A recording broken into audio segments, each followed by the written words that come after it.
Guys ఇక్కడ చూసారా ఎంత పెద్ద షార్క్ ఉందో. సో ఇంత పెద్ద షార్క్ ని చూడడం ఇదే ఫస్ట్ టైం అనమాట.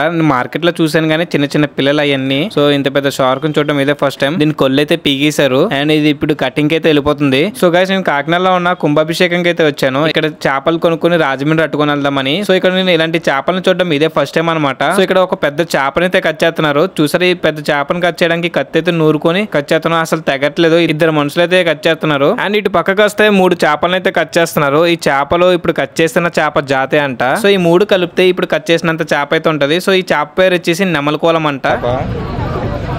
ఏ చేప ఇది? నిమ్మలకోన. నిమ్మలకోనమా? ఎంత? 9,000 ఇవంటే పెళ్లిలో వేస్తారంట. సో ఇవన్నీ చికెన్ లా వండుతారు అని చెప్పి అన్నారు. మరి అది ఎలా ఉంటుందో టేస్ట్ అయితే తెలియదు. సో టేస్ట్ అయితే చాలా బాగుంటది అని చెప్పి ఆయన అయితే అంటున్నారు. సో ఇక్కడ మేము కొనుక్కోవాలనుకున్న చేపలు అయితే ప్రైస్ చాలా ఎక్కువ. అందుకే మేము ఫిషింగ్ హార్బర్ కి అయితే వెళ్ళిపోయాం. మీరు ఆ వీడియో చూడాలనుకుంటే ఇక్కడ కనిపిస్తున్న లింక్ అయితే క్లిక్ చేయండి.